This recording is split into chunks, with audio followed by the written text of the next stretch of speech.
And as you know, under this president, we have significantly increased our defense budget, which is a good thing for the United States, for our national security, and for protecting our homeland.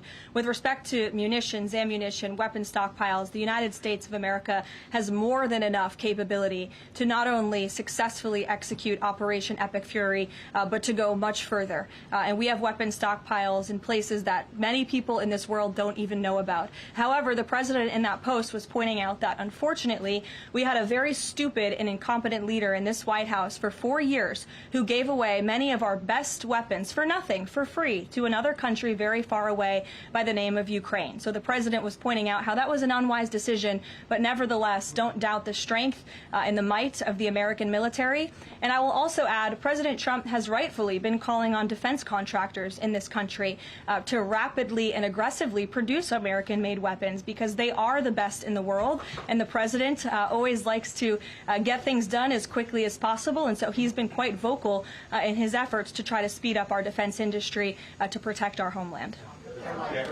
Karoline, can you do some... Go ahead.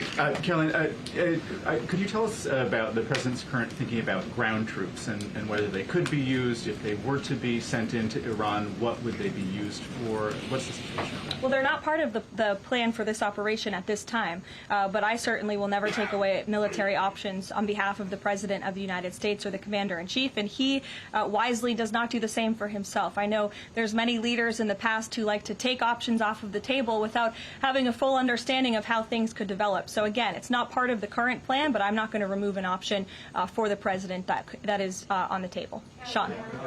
Did the United States airstrike a girls' elementary school and kill 175 people? Not that we know of, Sean, and the Department of War is investigating this matter, and I would just tell you very strongly, the United States of America does not target civilians, unlike the rogue Iranian regime that targets civilians, that kills children, that has killed thousands of their own people in the past several weeks, and uses propaganda quite effectively. And unfortunately, many people in this room have fallen for that propaganda. So I would caution you from pointing the finger at the United States of America when it comes to targeting civilians, because that's not something that these armed forces do. Reagan. Thanks, Caroline. Prior to the Iran conflict, the SAVE Act was really the focus of the news cycle. Is the SAVE Act still a priority for the administration? Absolutely. Could you just provide an update on the administration's talks with Congress to get the SAVE Act through? SAVE Act is absolutely still a priority for this president and the administration. The focus, of course, of much of the president's time right now is on ensuring the success of Operation Epic Fury, but the president can walk and chew gum at the same time, and he's very much continuing to focus on the issues that matter here at home for the American people, including the passage of the SAVE Act, including on bringing down the cost of living, which is why you'll see the president in about an hour and a half at the Ratepayer Protection Pledge Roundtable, where he will be sitting with big tech companies, with AI companies who are building in communities across the country and have pledged to pick up the cost of the electricity tab in these small towns and communities across the country, which is a great thing for American consumers. So you'll be hearing from the president directly on this very important domestic agenda item later this afternoon, and it's something that he mentioned in his State of the Union address. So check it off the list as another promise made and kept by this president. Sure, go ahead. Thanks, Caroline. I just wanted to get back to Danny's question. So those 4 objectives that you read out do not explicitly include regime change. If those objectives were achieved and the Islamic Republic still existed, would that be an acceptable outcome? It's a hypothetical question that I'm not going to engage in. Again, right now, the president and the commander-in-chief are focused on executing the success of Operation Epic Fury, which we are already doing so in a very tremendous and impressionable way. Stephen. Thank you, Caroline. 2 questions. The Trump administration reportedly is considering arming Kurdish forces in the hopes of inspiring a popular uprising in Iran. Could you comment on that report? I can comment on the fact that the president has held many calls with partners, allies, and leaders in the region, in the Middle East. He did speak to Kurdish leaders with respect to our base that we have in northern Iraq. But as for any report suggesting that the president has agreed to any such plan is completely false and should not be written. President Trump was saying yesterday that he is okay with someone from within taking over in Iran. He spoke about how Venezuela he saw as a successful model, where Delcy Rodriguez took over and had a better relationship. Iran's President Pezeshkian, he took office in 2024 as a relative reformer. He's part of a three-man council now, replacing the supreme leader. Does President Trump see him as a potential successor who is more pliable? Again, that's another hypothetical, and I haven't spoken to the president about this specific individual, so I don't want to get ahead of him on any assessments that should be made. Thank you. Yesterday, the president acknowledged that oil prices will be a bit high. As for gas prices here in the U.S., what is the admin doing right now to counter that? I mean, should they skyrocket? Is there a plan to help, Americans right now with those higher gas prices? And then a second question. On the rash that was on the president's neck, the White House physician said it was a preventative skin cream that he was using, but why is the president using this cream? What are they trying to prevent with this cream? To your second question, I don't have anything additional to add to the physician statement that we provided to all of you on those questions, but I know the statement said that the redness on the neck will dissipate within the next couple of weeks.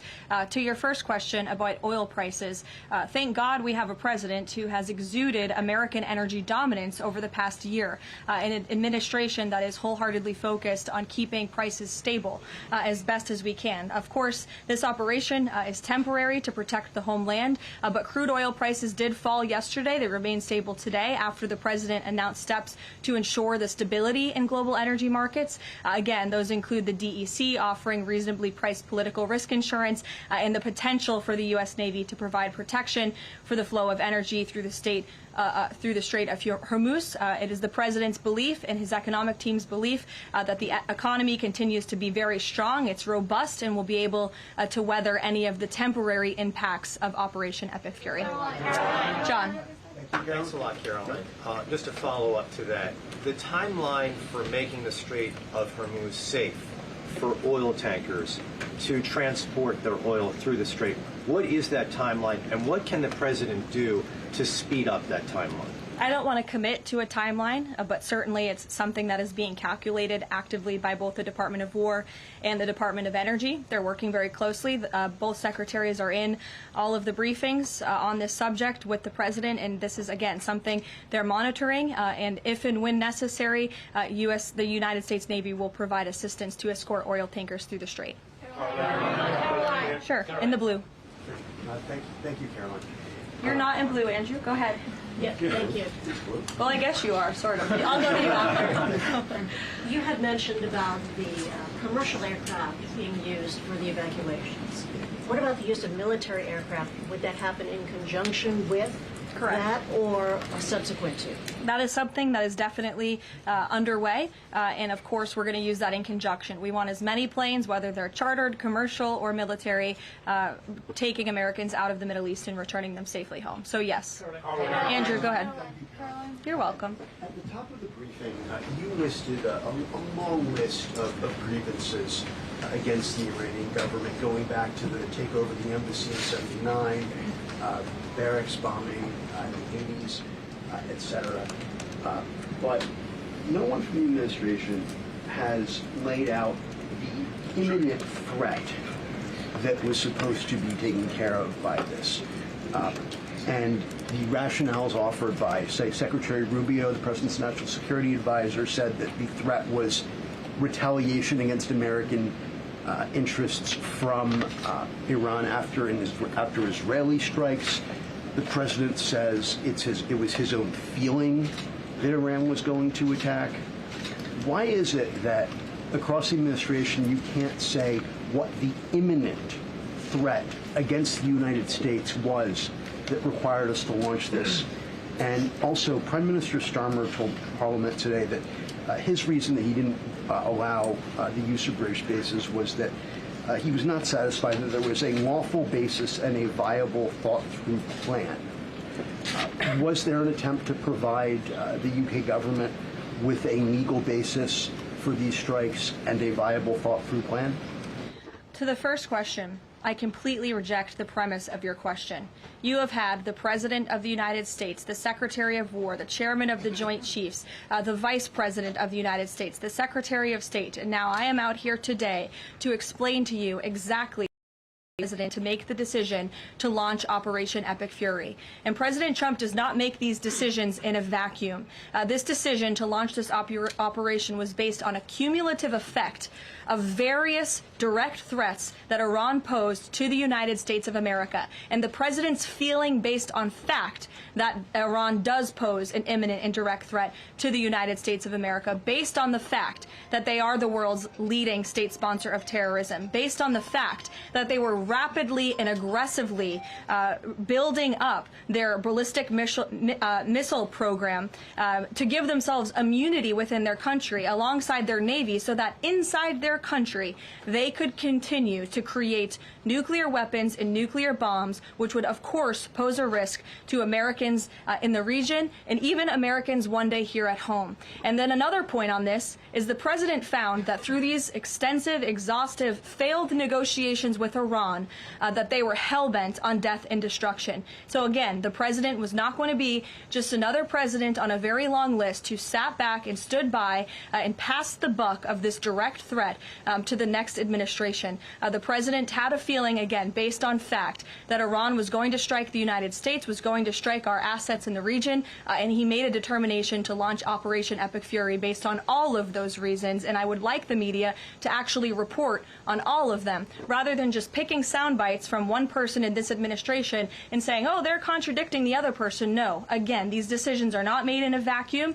They are made by the president's feeling that Iran was going to strike the United States and our assets in the region, and he was not going to sit back and watch that happen. The determination was made that the president was going to strike first alongside Israel, and that has obviously been proven to be the right decision and an effective one at that.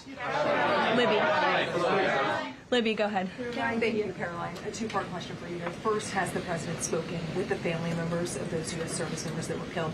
Second, given what you've outlined throughout this entire briefing, I mean, the United States has sunk a bunch of Navy ships. We've hit all of these targets. What can Americans expect the goal to be moving forward now that the U.S. has accomplished all of this? What is victory, given we've even taken out Iran's supreme leader? That was an explicit goal. Again, victory will be determined by the commander-in-chief once the goals and the objectives that we have repeatedly laid out are fully realized. Again, we just, in the next few hours, will be achieving that dominance over the skies, which means the United States military will be raining missiles and weapons down on Iran to hit these specific targets that have been identified as crucial to take out by the Department of War.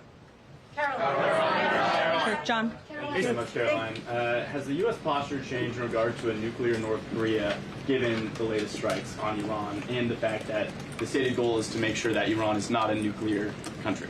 I don't have any change in position with respect to North Korea today. Thank you. A quick follow-up. There's been reports that Ali Khamenei's son has been elected as the next supreme leader. Does the administration think that he is a part of the same regime as his father? Would they like people in the country to rise up and get him out of power? There's reports he's been elected, or that he's assuming to be elected. One of the likely options. Pardon me, what was that? That he's one of the likely options, or that he has been elected. Okay, yeah. So we'll wait to confirm until someone actually is elected. You just mentioned that the president is going to attend the dignified transfer for these families. Given what Secretary Hegseth said this morning, is it the position of this administration that the press should not prominently cover the deaths of U.S. service members? No, it's the position of this administration that the press in this room and the press across the country should accurately report on the success of Operation Epic Fury and the damage it is doing to the rogue Iranian regime that has threatened the lives of every single American in this room. If the Iranian regime had their choice, they would kill every single person in this room. And so we can all be very grateful that we have an administration and that we have men and women in our armed forces who are willing to sacrifice their own lives for the rest of us in this room and for every American across the country and for every troop that is based in the Middle East. That's what these... Secretary Hegseth was complaining that it was front page news about these 6 service members who were killed. That's not what the Secretary said, Caitlin, and that's not what the Secretary meant, and you know it. You know you are being disingenuous. There is not... We've never had a Secretary of Defense who cares more... Drones get through or tragic things happen. It's front page news. I get it. The press only wants to make the president look bad. Yeah, As you know, we cover the deaths does, of U.S. service members under every president. The press does only want to make the president look bad. That's a fact. Especially you. No, listen to me.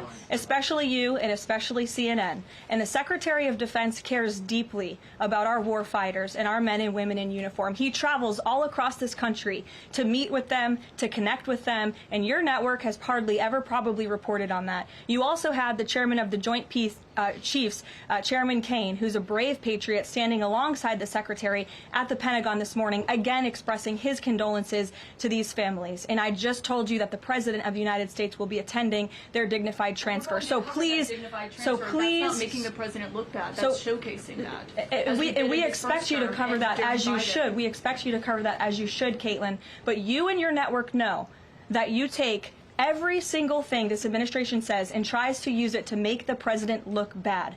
That is an objectable fact. I don't think covering troop deaths is trying to make if you're trying to argue right now that CNN's overwhelming coverage is not negative of President Donald Trump, I think the American people would tend to agree, and your ratings would tend to disagree with that as well. Go ahead. Thank you so much. On the school strike, back to that for a minute. I understand that the U.S. does not target civilian infrastructure. That's what you said. Can you say that there's any evidence right now that it was not a U.S. strike? And then also, you didn't mention Israel in that.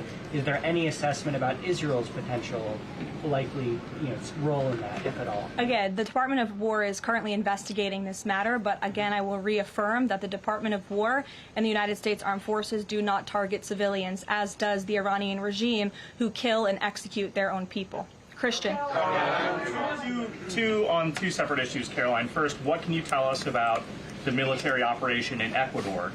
And then secondly, is the president considering invoking the Defense Production Act to boost munition stockpiles while we are in this conflict? It's not something I've heard the president consider, but as you know, the president has been in pretty direct correspondence and public correspondence with defense contractors, asking them to aggressively speed up their manufacturing of American-made weapons, which again are the best in the world. With respect to Ecuador, I would point you back to the statement released by the U.S. Southern Command. On March 3rd, Ecuadorian and U.S. military forces launched operations against designated terrorist organizations. These operations are a powerful example of the commitment of partners in Latin America and the Caribbean to combat the scourge of narco-terrorism. And together, we are taking decisive action to confront narco-terrorists who have long inflicted terror, violence, and corruption on citizens throughout the hemisphere. And with on that, I would also add that this weekend, I'm pleased to announce, the president will welcome the heads of state from 12 nations across our Western Hemisphere in Miami, Florida on Saturday. The point of this newfound Latin America summit is to promote freedom, security, and prosperity in our region. The following countries will be in attendance: Argentina, Bolivia, Chile, Costa Rica, the Dominican Republic, Ecuador, El Salvador, Honduras, Panama, Paraguay, Trinidad and Tobago, and maybe some others as well. And the president will be speaking with the leaders of this country, who have really formed a historic coalition to work together to address criminal narco-terrorist gangs and cartels and counter illegal and mass migration into not only the United States but the Western Hemisphere, which remains a key and top priority of this president. Thank you very much, everyone, and you'll see the president yourselves in an hour. Thank you, Karoline. Thank you, Karoline.